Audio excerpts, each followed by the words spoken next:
আম্মা দাঁড়াও না মা, ভাই এই যে সামনে বসে আছে, মা তোমার ছেলে, মা মা তোমার সন্তান। মা, মা গো প্লিজ তুমি যাও মা, সবাইকে কষ্ট দিও না মা। মহান আল্লাহর কাছে আমি বারবার মিনতি করে বলেছি, আল্লাহ তুমি আমাকে একটা দিন, একটা মিনিটের একটু সুযোগ করে দিও। জনাব তারেক রহমান স্যারের সাথে আমি কিছু কথা বলবো।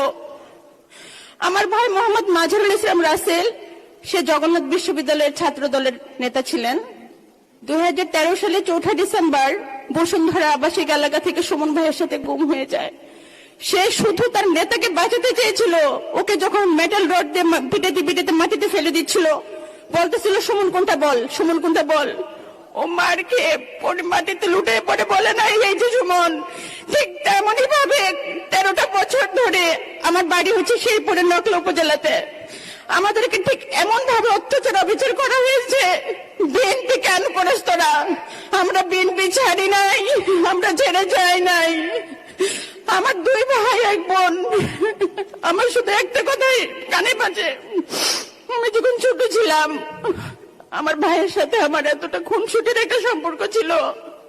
আমি রাগ করলেও বলতো বাবার চোখের মনি নয়,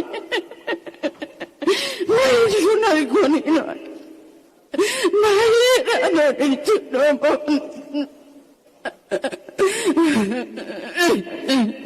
স্বাধীন বাংলাদেশে আমরা নিঃশ্বাস ফেলতেছি।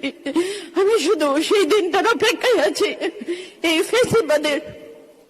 ফ্যাসিজমবাদ বিদায় হয়েছে, হয়তোবা তারা আমাদের সাথে বাংলাদেশে স্বস্তির নিঃশ্বাস ফেলতে পারত।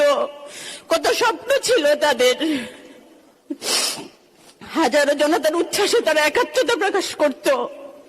কত দিনে রাত, শেষে অবশেষে একটা সুন্দর ভোরের আলোর অপেক্ষা আমরা করেছি।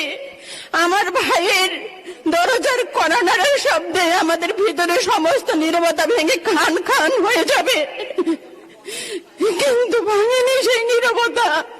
আমার ভাইয়ের, আমার মায়ের, আমার বাবার অসংখ্য প্রশ্নের উত্তর আজ অজানা। কে দিবে সমাধান? আমার ভাই 2013 সালের 4 ডিসেম্বর থেকে আমি ওকে খুঁজে খুঁজে রাস্তায়, বিভিন্ন প্রেস কনফারেন্সে, আমরা রাস্তা ছাড়ি নাই। আমাদের তুলিয়াপা, আমার আন্টি হাজারা খাতুন ফেসপা সামনে বসে আছে। আমার মা এসেছে শেরপুর থেকে, তার 2 চোখে অন্ধ হয়ে গিয়েছিল। একটা চোখ অপারেশন করে ঠিক হয়েছে, আরেকটা চোখ ঠিক হবে না কখনোই। আমার মাকে আমি বলেছি আম্মা তুমি এসো না কষ্ট করে। বলে মা তুমি কি বলো? আমি আমার আরেক ছেলে তারেক রহমানকে একটু দেখতাম, তুমি আমার না করো না মা। আমি তাকে না করতে পারি নাই। আম্মা, মা, আম্মা দাঁড়াও না মা, ভাই এই যে সামনে বসে আছে, মা তোমার ছেলে, মা মা তোমার সন্তান।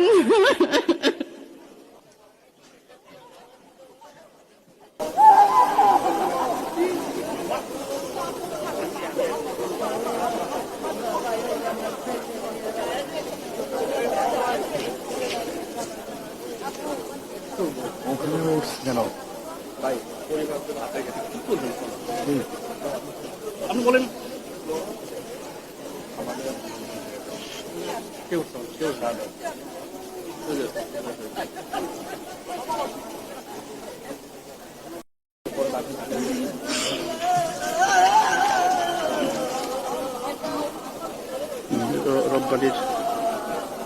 রব্বানির পরিবারের বসন পরে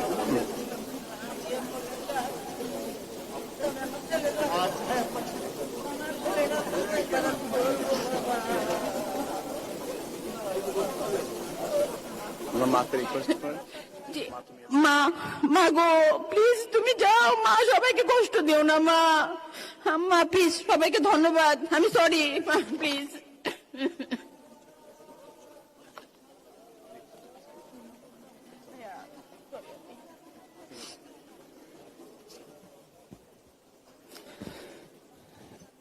এইমাত্র একটি হৃদয় বিদারক